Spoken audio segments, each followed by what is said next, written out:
taking a chance.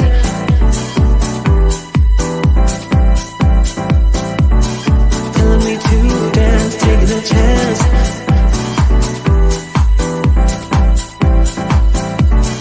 Telling me to dance, taking a chance.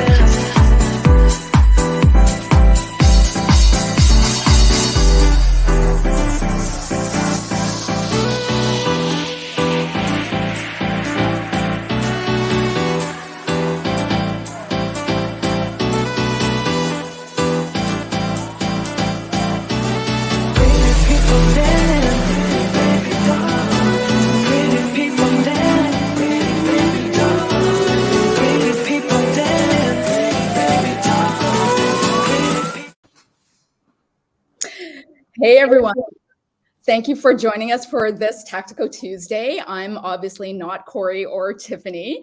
My name is Amy Lamb and I'm an IGNiTED member and I'll be your guest host for today.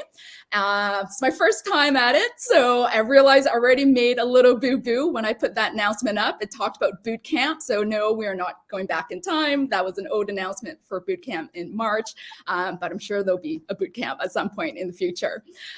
Feel free to say hello in the chat and introduce yourself and tell us where you're from. I'm from Yellowknife up north. Bonus points for anyone who can correctly identify which territory Yellowknife is in.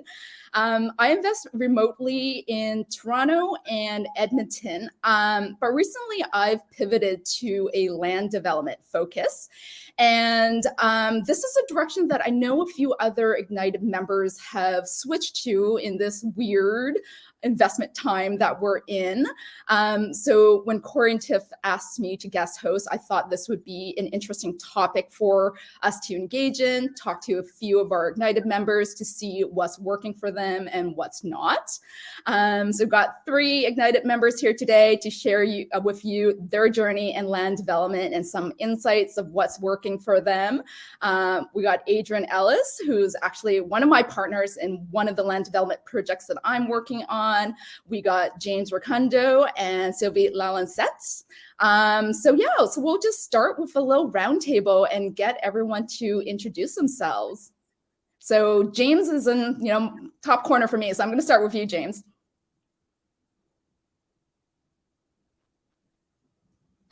You were muted. Hi. Sorry. There we go. Yeah, hey, Amy. Great. Thanks for having me. It's great to be here. Always with the Fearless family and IGNiTED members as well. I hope you guys are doing great and having an awesome Tuesday. So those that don't know me, I'm James Rakundo. I'm based in Ottawa. I primarily invest in Ontario.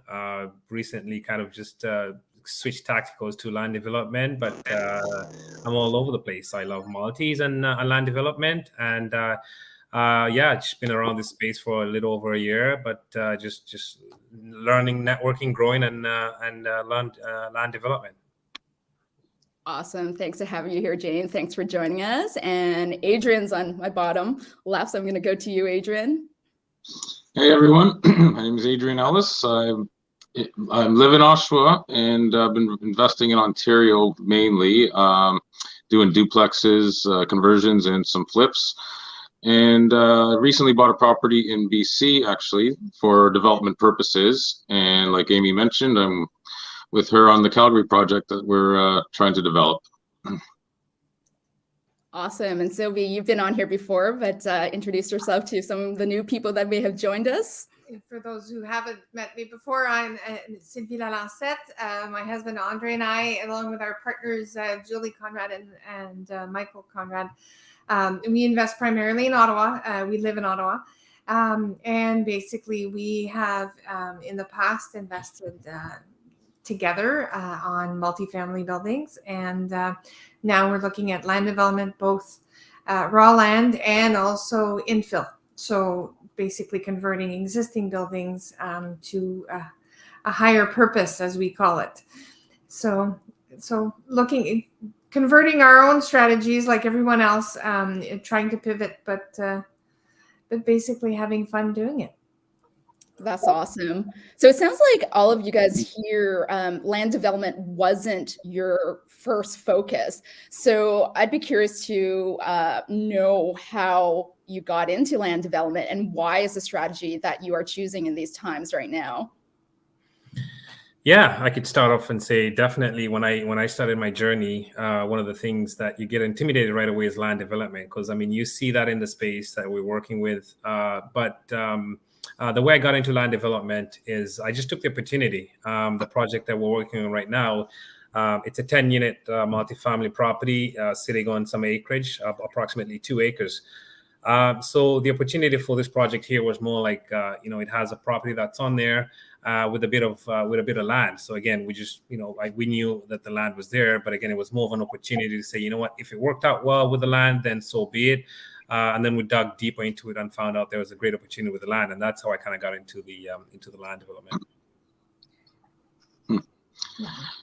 Yeah, for me, it was more like just a natural progression, actually, because it's been about 3.5 years since I've been investing, and I started out doing the single family to duplex conversions. But after you want to grow a little bit more, you want to get into some larger projects and things like that, and that doesn't excite me as much anymore doing these conversions. So I wanted to move on to land development, and that's what the property in BC was for. It's in Souk, and it's a fairly large lot that has development potential. So that really got me going on the development side. And then the Calgary development, when that came up, that was another exciting project that I wanted to be part of. So that's how I got into it.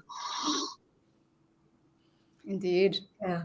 And from our end, we've been doing multifamilies for a few years now, but basically recognizing that we've been doing full out BRRRRs on buildings. So it was more of an opportunity to diversify the type of activities we were taking on, and also in a way not have every project dealing with necessarily tenants, right? It's real estate, but a different strategy with a different outcome and different time frame and time horizon for exiting as well. So. Mm-hmm. So yeah, it's interesting you talked about how is a strategy that doesn't deal with tenants, and the timelines are a little bit different than some of the other strategies that you're working on. How do you balance the two? Because I know with land development, sometimes there's a longer time horizon before you actually exit and before you actually see a payout. So what are some of the different ways that you're managing this with some of your other strategies? Well, and recognizing we can't be doing construction projects on every building all the time, and that we have limited time. My husband and I still work full time, and so do our partners. So we're splitting the duties and getting things done. But on a land development perspective, if you're doing raw land development and you're basically entering into a phase of developing for a subdivision or for some other type of project, a lot of it is paper, and it's your team that's going to be doing a lot of the work and not necessarily yourself. Like you're going to have engineers, you'll have site planners and whatnot, and you're going through that process, you're managing that process, but you're not necessarily on the ground having to manage, every day a number of other things. And it's basically, we're doing two different strategies. So on the raw land development side of things, it's basically papering the land. It's making sure that you can get to a point where you can, in our case, we're going to be subdividing the land and getting to a point where we have to build a few roads and whatnot. But that's not going to happen tomorrow morning. It's going to be in a year. It's going to be in a year and a half, depending on how quickly we can get the plan of subdivision approved. Yeah. So like with land development, you're really just trying to change the usage of the existing land that you do have. And that comes with more of the paper back end in where I'm assuming working with the municipality that you're working in and working with various land use planners. Exactly. And with land, if you're looking at a subdivision, first and foremost, you have to look at finding properties that have the right zoning. So in our case, we're looking at properties that are already currently zoned for what we're trying to do, not necessarily having to go through the zoning process. So we know the horizon. We just we can't predict, like it's not to the day or to the week, but at least we know that it's not imminent in terms of tomorrow morning we're having to dig. So so in that context, that's why we're kind of diversifying and mitigating our own strategies so that we're not overextended, right, time wise. Yeah, and making sure that we have an opportunity to basically do different things with different potential outcomes and certainly different returns. Right. And James, what about your project? So Sylvia's looking like she's working on MicroStrategy where she's taking raw land and then looking at subdividing it. And what is your MicroStrategy in land development, James? Yeah, so in the strategy that I did with the project that we're working is more like an infill project. So the strategy is like we find a piece of land, but this piece of land already has a property on it, right? It could be a townhome, it could be a single family home, as long as it's a piece of land that has a little bit of acreage on it. In particular with the one that we're working on right now. So essentially, this is a multi-family property. It's a 10 unit, which is sitting on approximately 2 acres. So with some of the due diligence that we did, the whole property was zoned for multifamily. So essentially that was able to have a property like a 10 unit on there.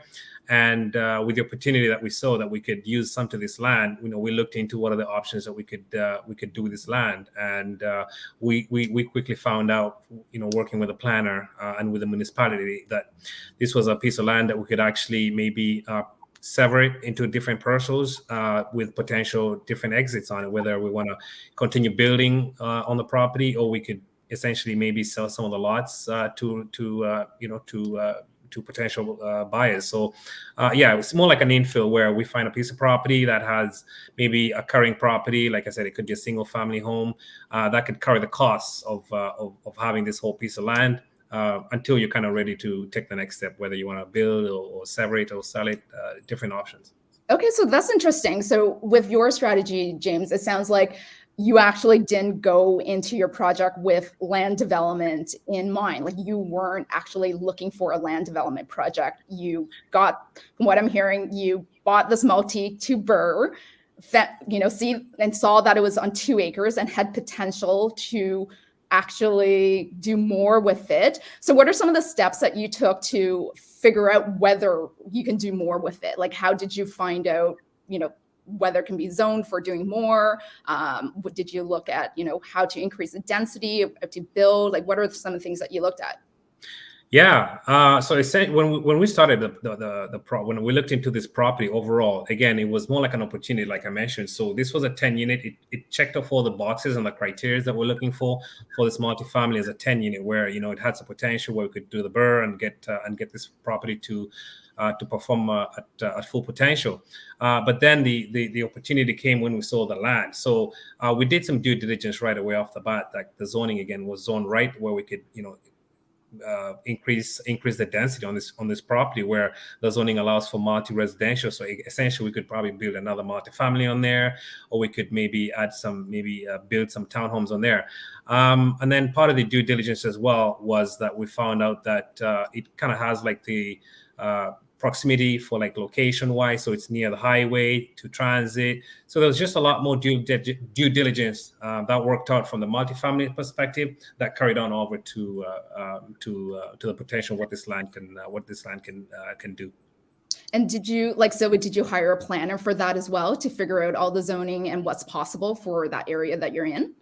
Exactly, yeah. So we reached out to the planner for the municipality of the city, and the plan was essentially he got the plan and he drew some renderings of which he submits to the municipality, and then the municipality, the beauty about where we invested with this property, it's in a secondary market. So the beauty about having a secondary market is there's not some of the advantages is there's not that much of red tape where again you got to make sure there's a lot of criteria you got to match.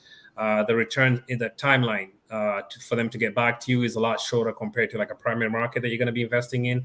So the planner was able to kind of quickly realize that, you guys have something here. So the planner was able to kind of show us like, this is what potentially like, you could build on it, especially with in principle working with the municipality who's very cooperative.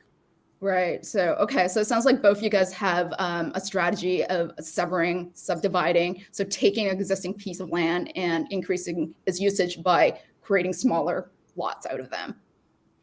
Potentially as an exit. Yeah. Yeah. So how about the project that you're working on in Calgary, Adrian? Oh, yes. Well, that one is land assembly first. It's 4 lots with 2, well, let's see, 2 duplexes, or no, 1 duplex, 2 fourplexes, and a single family. And we're working on assembling those 4 to, and then rezone to allow for a 17-story, 150-unit building, or to actually either partner with a builder or sell to a builder. So we have a few exit strategies there as well. And we've had good feedback from the city of Calgary.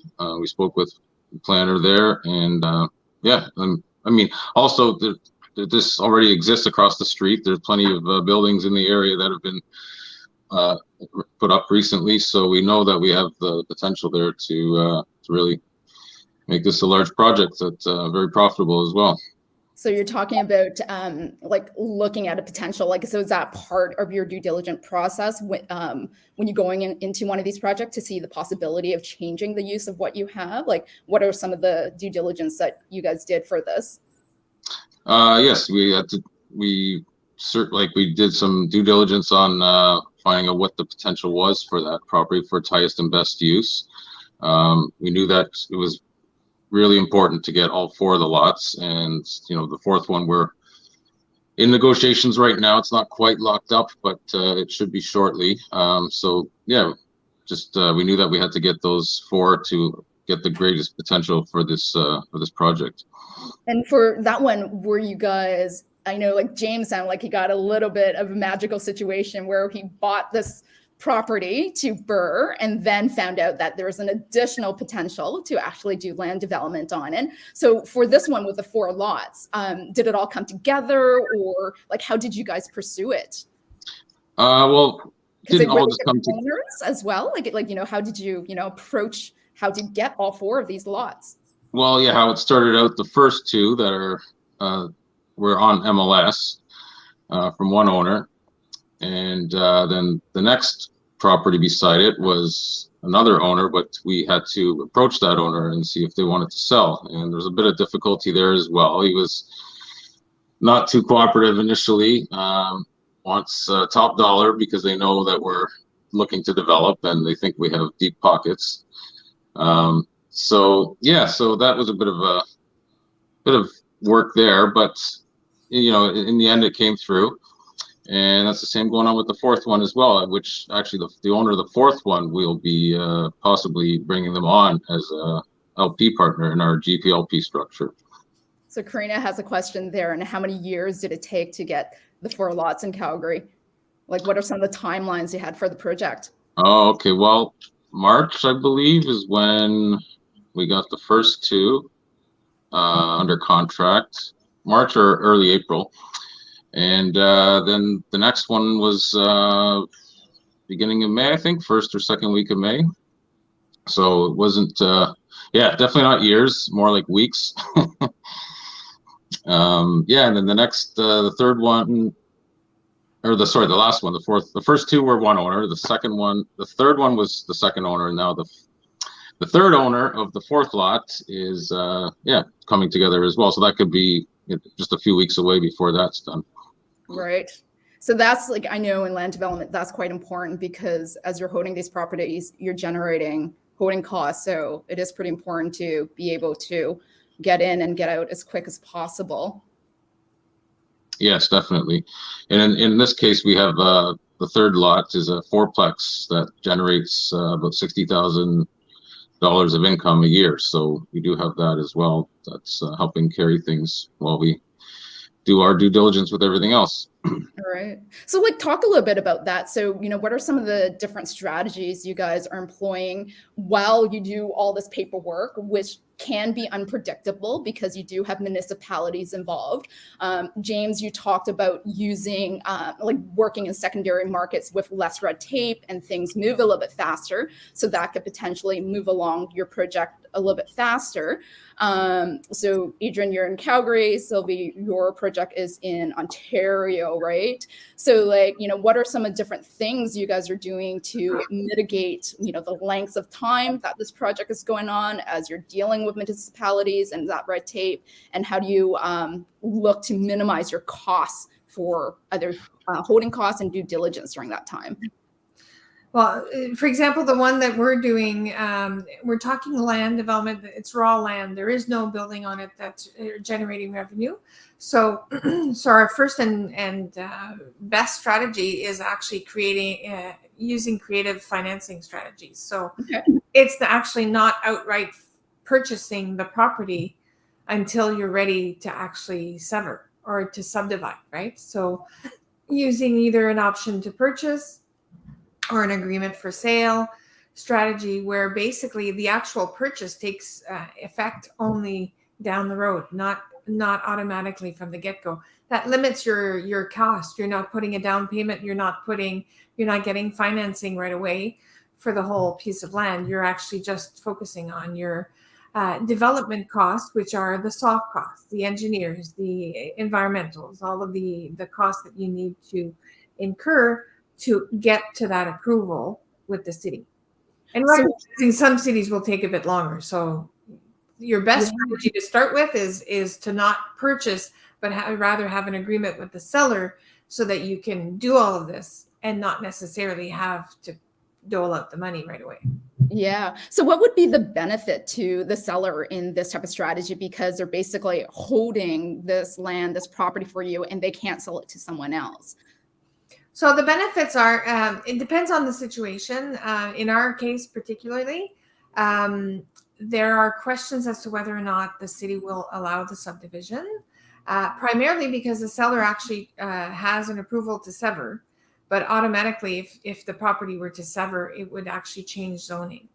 And so the appetite for developers to take on the property actually has diminished because of that severance sort of approval that they have with the city and the conditions that the city put on. So it's in the best interest of the seller to work with someone who wants to take on the project and not necessarily create the situation where it's not developable. Right. And so like what you guys are incurring during this project would be all the soft costs. And is that something you're self-funding or you're capital raising for that? Like how are you managing those costs? So we're mostly it's going to be the new corporation that'll be put together basically to own the land that will effectively have investors as part of the process. We'll have some funds into it, but we'll also have investors because the upside is quite substantial. Right. Yeah. Our second project is a bit different where basically we're looking at purchasing an existing fourplex, which has the appropriate zoning for a larger building on it. And basically we're going to be partnering with the owner.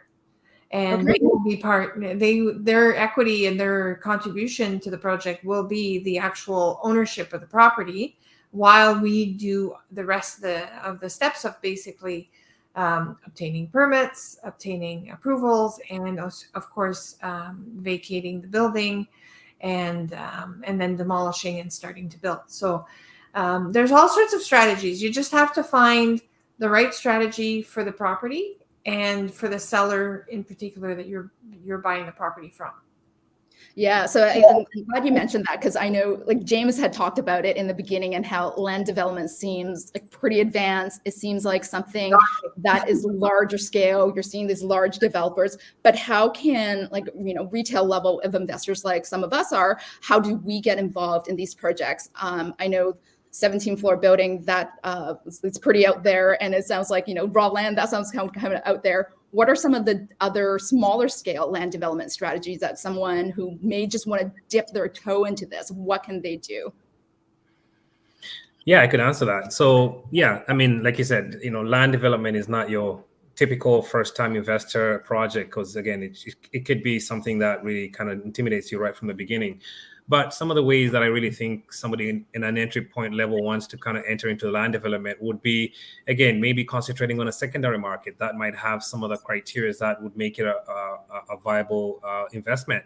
If you could get a property that could essentially carry itself, or maybe find even farmland. I've seen with what I've learned so far, you could get some farmland where it's closer to a highway, or it has some of these criteria that really make it attractive, and then you could start applying for maybe rezoning, because there's processes in these small little towns where the municipalities are actually looking for that intensification for that city. The cities are growing, right? So like the project that we're working on, the municipality is so friendly, so forthcoming. Like, you literally communicate with them.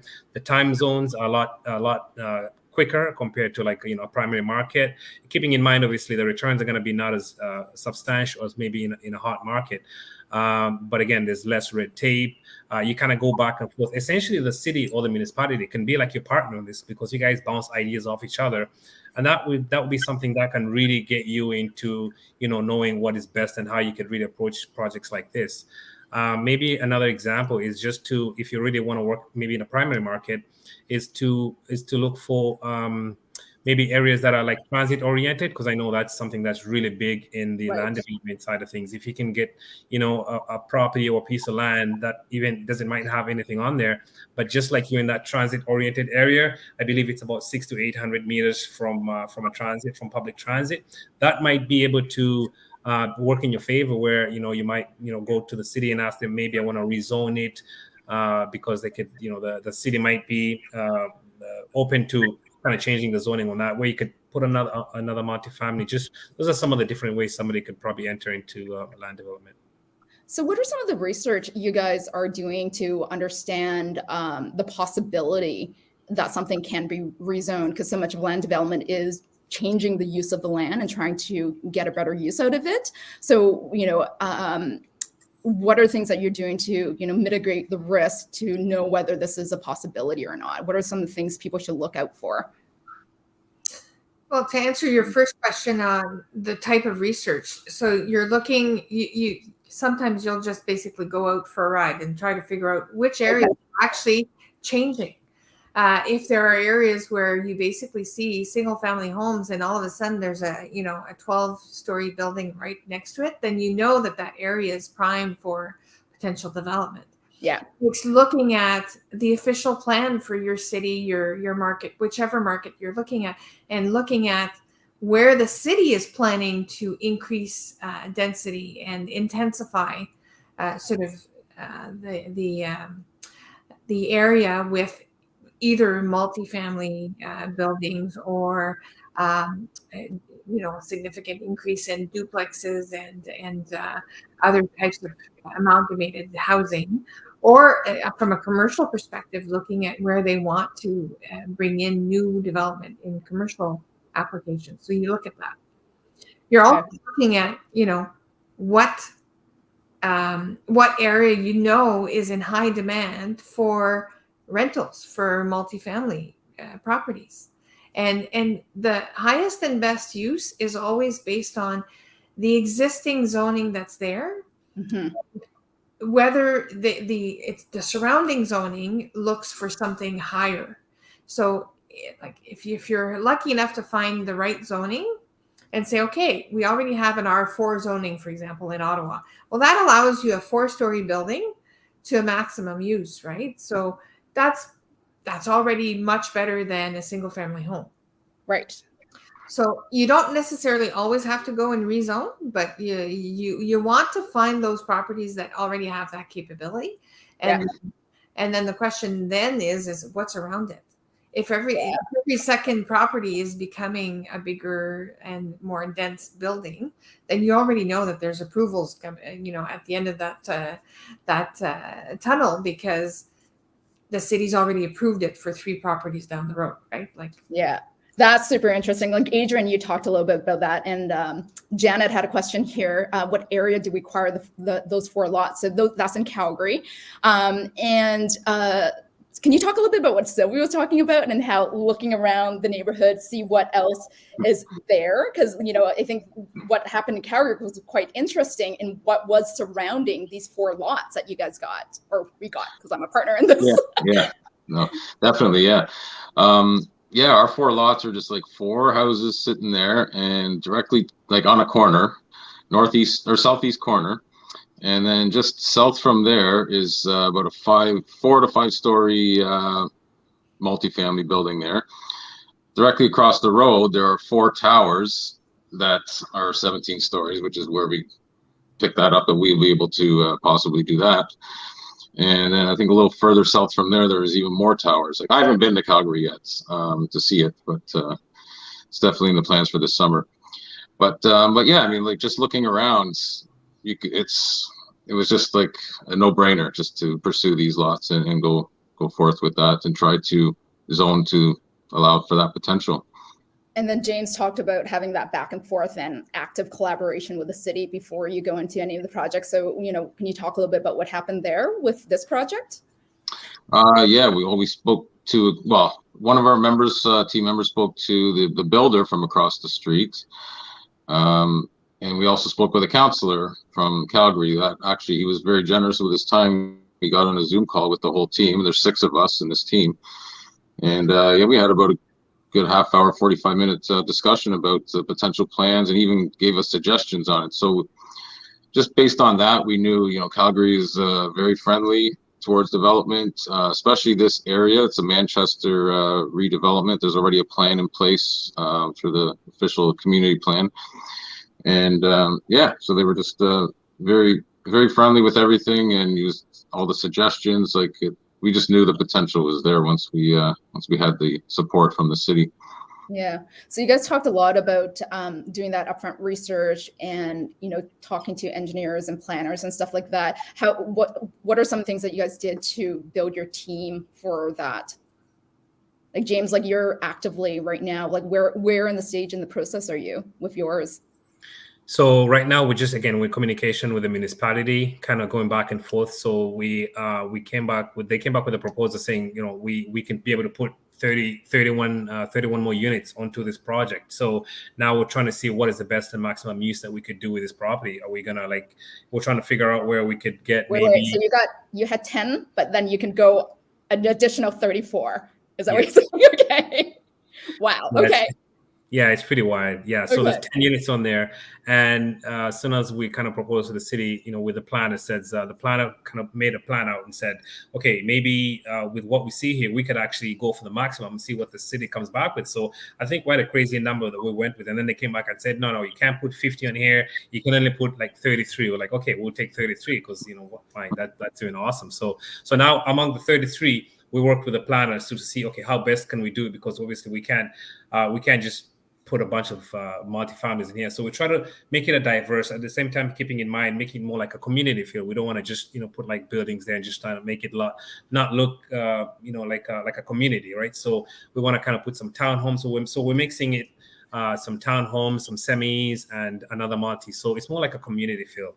But yeah, just working with the team. So I reached out to some of the experts in this space here. I mean, by no means I'm not a land development expert. I just reach out and I leverage the teams, people that we work with. So the planner was able to kind of draw out all these plans, and essentially took it to the city, and he reached out, and then the city is just in communication, and they're happy with everything. So as long as, again, like I said, when you're partnering up with a small town like this, and they see that you're actually doing good for the community as well, I think they're really more lenient to any requests that you might have. I'll give you an example. Is they even suggested some reducing some of the property taxes, right? Because again, you're doing something for that town, and another advantage is just overall cost, right? It's just a lot cheaper when you're working with some of these secondary markets, because your costs of like going to site plan approval are a lot cheaper compared to like a primary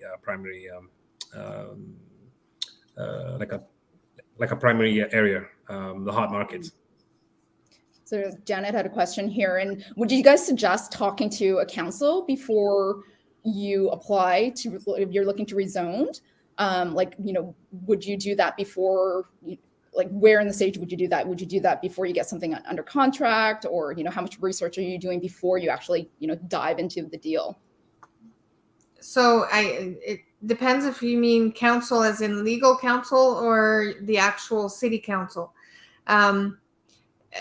For both, first of all, I mean, just for before we even put in an offer, we talk to our legal counsel just to make sure that whatever we're proposing for us is giving us at least enough leeway to be able to get to at least some assurances. If not the formal approval, you're looking to try to see whether or not this is even possible, right? City council, the sooner the better. Talk to your councillor or in some cases you should even talk to the MP for the provincial government as well, because depending on if the city refuses to rezone, but it's refusing to rezone and it's against, for example, an official plan that they've actually provided to the province, then the province actually can play a role in getting your approval. So hence why you talk to your city councilor or whatnot. So one of the things that a tip that I got when I started going to land development was to look around to see what else has been approved. Look at city maps. Every city has maps published where you can overlay different zonings of the neighborhood and take a look at what variances in zoning has been granted.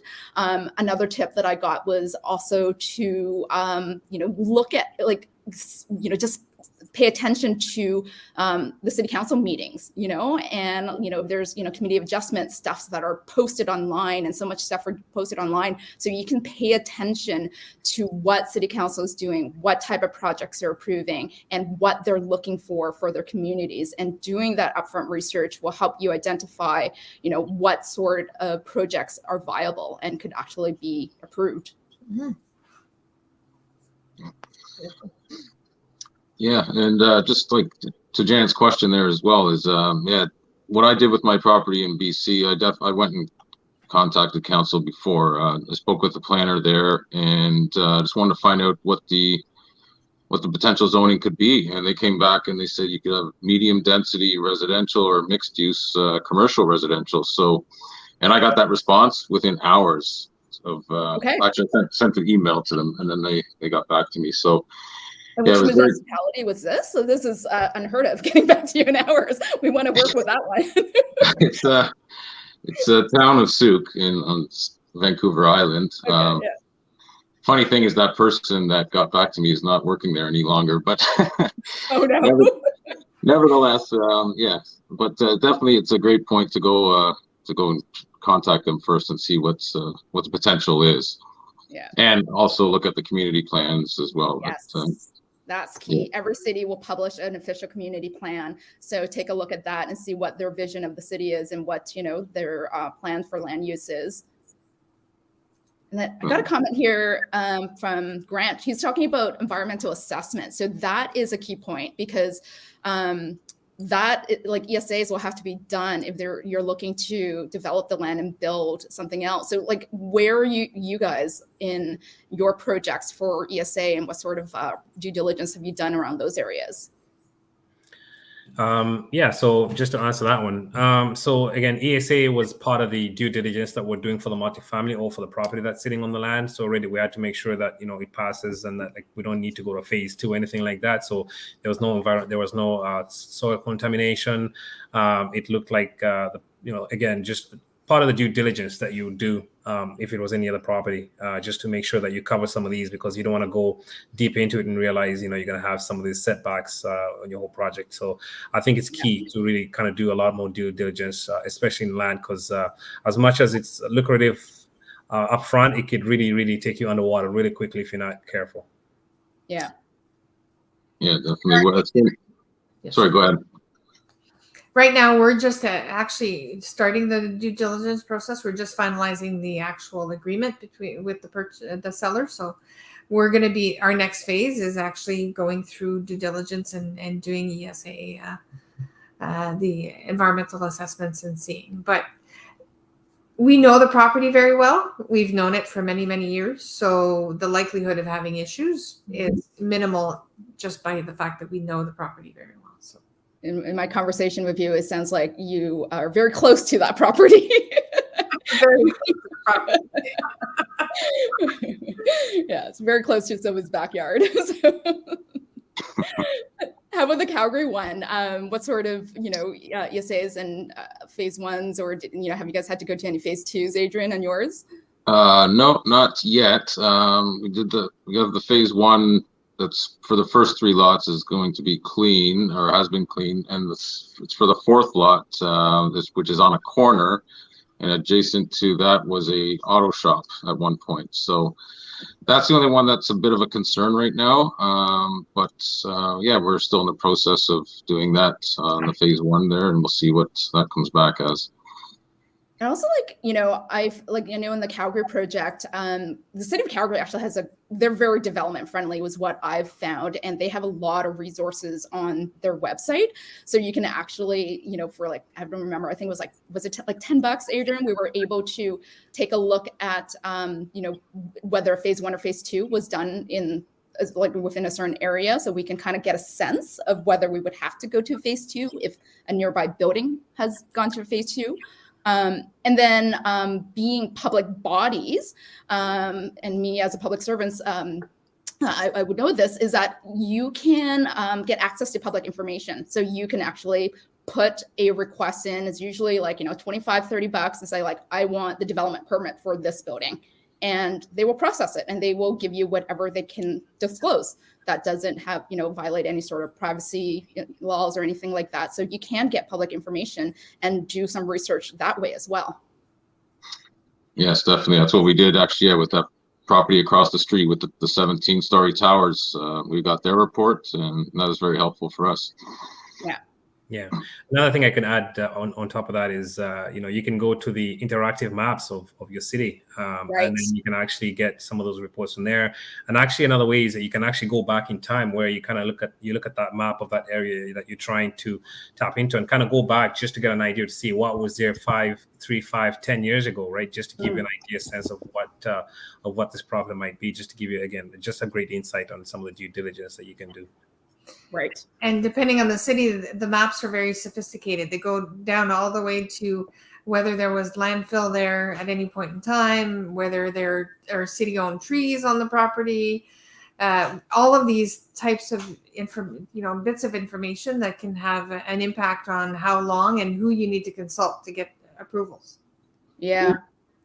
Grant had a comment that I thought was quite interesting. He talked about, having to reach out to all the counselors, and then the whole concept of NIMBY, not in my backyard. Is that something that you guys have experienced? I've heard of NIMBY before, and another one of my favorite terms that I learned when I started getting into land development was banana. Build absolutely nothing anywhere. So I don't know if you guys have experienced any NIMBYs or bananas, or come across any bananas in the projects that you're working on. Not for me yet, no. No, but at the same time, it's like if you've ever attended any, counselors meeting with your neighborhood or whatnot, there's always someone who absolutely opposes any development, right, of any kind. So at one point, our counselor actually said, quite frankly, so be careful what you wish for. If you want everything to be rezoned to agriculture, that's great. But at the time that you want to sell it and you want to redevelop it, it's not going to get changed back. Right. And it's like you start realizing that, if you can't have your cake and eat it too. Yeah. Right. Because you're talking about if the land that you're looking at, if they go ahead with a severance, it actually reverts back to agricultural, right? So you're actually trying to stop them from doing that because they're actually, reducing the value of what they have on their hands if they do that. Exactly. Yeah. That's exactly what we're doing with our property. Yeah. Interesting. And then there's a question here on how do you normally finance your land development projects? So I know each one of you, like Sylvia, you had talked about the option to purchase. So you're actually not buying the land yet. So you're not financing the land. It's just a soft cost. Yeah. So from our perspective, what we're going to be doing is we will have private investors to get us through to the actual payment of the option. Yeah. And then there are financial lenders that will lend on land. It's just they're fewer, and their sort of their specifications for what they will lend on is more limited. But there are lenders, so we just have to do our own sort of. Every piece of land and every deal and every scenario will call for a different financing strategy. Okay. And then James, yours is quite unique, right? Because you have a multi on it that you're burring, and like, does that carry the cost of what you're trying to do with a land development component? Yeah. So yeah, being unique, how we structured this one is so we essentially just looked at the property and were able to realize the potential. So I structured it in a way that if we do need to go to the land development aspect of things, which we did, I structured it financially that we should be okay to go all the way through until we get to our exit, be it repositioning this property and getting a new reevaluation number on what it is once we reappraise the whole property. That being said, now with what I know now, into the few projects that I'm working on right now, with the potential of having land development, again, I like that infill structure where, again, I find something that's able to carry the cost on that perspective until I kind of get my this whole project to its highest and best use, where again I could be able to maybe refinance this project within that time frame of maybe about 6 months all the way to 24 months, and then at that point in time I should have some great lift on it, where I can again have the multiple exits, whether resell it or sell it to a builder, or maybe just apply to the city. In that time, can I get all the projects to site plan approval? But the aspect of having got a animal on there. But yeah, so I just like the infill of where I get something to carry it all the way till I can get to my next phase of exit. Yeah, that's awesome. And how about Adrian with like 4 lots? Like how you guys, like, how are we financing that? Yeah, it's interesting with ours because there's so many moving parts. Yeah. So with us, there's 6 partners, and we are all putting our own capital in. Some capital, not 100%, but we believe in the project so strongly that we're putting our own capital in as down payments. So we're on the first 2 lots from the first owner. We're getting a mortgage for that. And what type of lenders would lend on something like that? Like, how did you guys reach out to a mortgage broker, and who would be a potential lender for something like that? Yeah, it was through a broker. Actually, I didn't handle that part, so I'm not too familiar with the whole process with that. But it was a broker that dealt with that on our behalf. And yeah, then the third lot with the second seller, that one we are still trying. Well, we're probably going to get a mortgage on that, but we're trying to also secure a VTB with Tim. So we'll see if that's a possibility. We're in the middle of negotiating that right now, actually. And with the fourth and last lot, that one the owner is willing to partner with us, so that saves us a lot of money there. That's awesome. And like, how about exit strategies? What are some of the different exit strategies you guys are thinking about on your project, and how important it is to have multiple? Because what if you don't get the zoning that you want? What happens then? Yeah, good point. So with that, our first exit strategy is, well, we're planning on getting the zoning. We're not really like, we're pretty confident we're going to get the zoning. So at that point, we could sell the lot to a builder. We could partner with a builder, or we can build ourselves and hire a builder to and oversee it. So we have those three exit strategies there. On the raw land deal that we're looking at, our exit strategies are, first and foremost, is actually not buying the property outright. So that's why the option to purchase is our preferred strategy for actually purchasing the land. Mm-hmm. But if everything goes well, there shouldn't be any issues. Then our first option for exiting the deal is actually just papering it and getting it to a point where the plan of subdivision is approved, and then we hand it over to someone who's going to actually build the roads, bring in the services, and do that. or we keep it on and we do it ourselves. We actually hire contractors to actually do the roads, put the services in, and then sever and sell off individual lots. Okay. That's what we're trying. So there's different stages at which we can exit the process, but you know, it's plan A, plan B, plan C, but all of the plans should be at least viable and feasible for you, so that you don't end up with a property that you can't sell. Yeah. So the question that Grant was asking on, you know, the infrastructure, like servicing it, like sewer, water, hydro, gas. So that would be more of the second phase that you're looking at. So right now you're not even looking at that. You're just looking at the papering process to rezone the land and then parcel it out. Yeah. So right now the existing zoning would allow for what we're looking to do. Okay. So we don't technically don't have to rezone. But we do have to get to an approval of a plan of subdivision, which means that we do still have to do all of the due diligence, the geotechnical survey, the environmental assessments, etc. We have to even do everything from, because it's a rural property. There's a question of verifying the sustainability for water access, and obviously so we're looking at certain things like that. Okay. So basically, those will all be done before we even lift the conditions on the offer.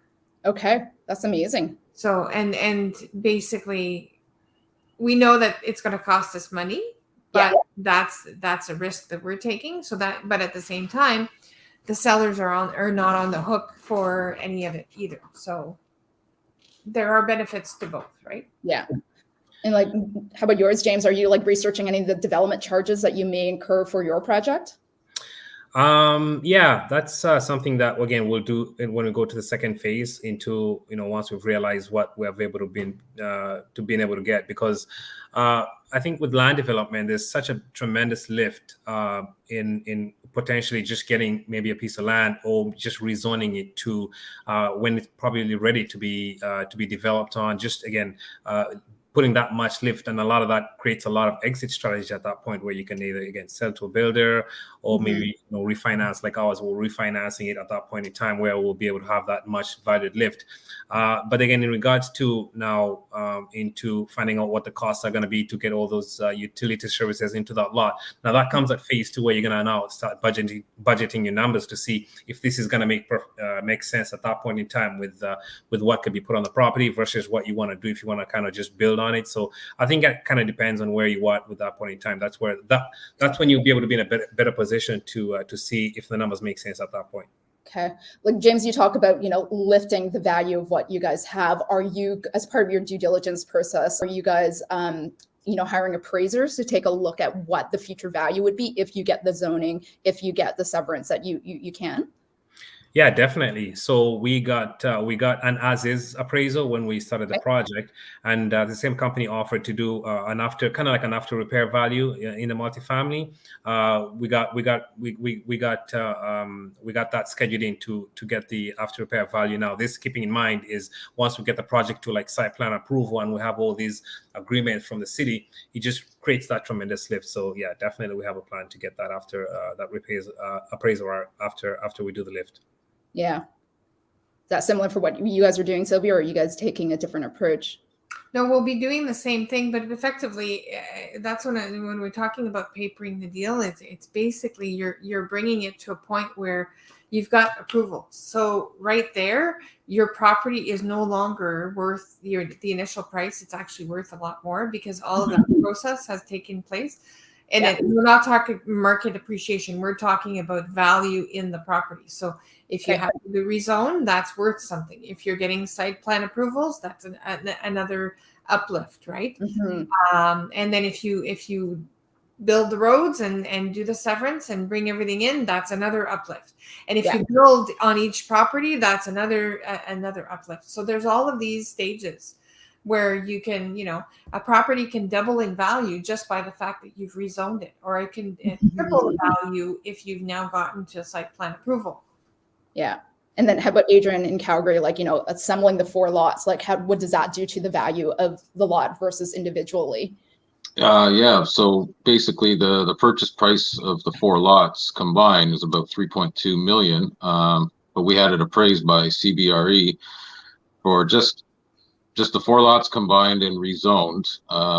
Their appraisal came back at $5 million. So it was quite a lift just to get to that point. And that's without going further and doing any servicing or anything like that. So that's all. The next phase would be to do all that. Okay. So, we're reaching the end. We got a few minutes left. Just to wrap up, just, for some members that might want to get involved in land development, what are, some of the, key skill sets or, that someone might like or have to be successful in this? I know you talked about, hey, you don't have to work with tenants, but what would be a good skill set to have when you get into land development? I think first and foremost, a little bit of experience with how to deal with the city and all of the planning and zoning process, because it's not automatic for anyone to sort of know that off the top. Yeah. But at the same time, you can hire team members to be able to help you with that too. So I think first and foremost, be comfortable that you are able to do this. Like it's not for necessarily your first time investor, but I don't think you need to be a 20-year veteran either to be able to do land development. There are different options. Yeah. You can take a single family home and convert it to 3 townhomes. That's land development. Right. Right? It doesn't have to be to the scale of multifamily and 17 stories, because building is 17 story, 4 story, 2 different things. Yeah, totally. Completely different team. We're not talking the same people. You're not talking the same materials. It's the whole scale is different. So really, it's a question of start with what you're comfortable with, and basically, And then you talked about, I think like with any real estate strategy, get yourself educated, right? Surround yourself by people who's done it before, network, get to know people who have worked on these projects before and learn from them. Yeah, develop your team. Develop your team. Yeah. Any final advice, James and Adrian, before we sign off? No, I was just gonna say, just leverage. I mean, having a network team like guys in the Fearless is always key, because again, you might want to see something and that has potential, right? You've always eyed a single family home somewhere in your neighborhood, and you think there might be potential. Reach out to somebody that maybe is doing it, and they might just give you some insight on it. You don't really have to know it everything. Just reach out and tap into somebody like who's doing it, and really just see what kind of value that they can provide for you. So yeah, definitely, it's good to network. All right, Adrian, any final thoughts? Once you've chosen your target market, just really familiarize yourself with the city's plan and where they want to go and what their growth strategies are and things like that. And just know that it takes a lot of due diligence and a lot of time. So be patient with it. It's not quick. It's not overnight, but it's definitely worth it in the end. James had talked about, reaching out to networks. So we got 3 amazing people that's working on great land development projects. So if people want to reach out to you, how can they reach you? Yeah, I mean, just again, Facebook or social media, companies working on investments. I'm working on a couple projects with what I've learned now into the land development. It's great potential. So I just want to learn more about it. Just reach out. I'll be happy to share. But I'm all over social media. So yeah. Great. You'll see us on Fearless or through IGNiTED anytime. Just contact through Facebook or email. We can always provide our email through Fearless. Awesome. Thanks, Sylvie and Adrian. Yep. Same with me. Reach out on Facebook or email. Provide my email as well. Private message, Facebook Messenger as well. Yeah. Great. Fantastic. Well, that takes us to the end. Thank you so much for sharing your experiences and what you're doing and some of the learnings that you've had along your journey. So everyone else in IGNiTED, we'll see you over at Laser. Everyone else, have the great rest of the week. Thanks, Amy. Bye-bye. Bye-bye.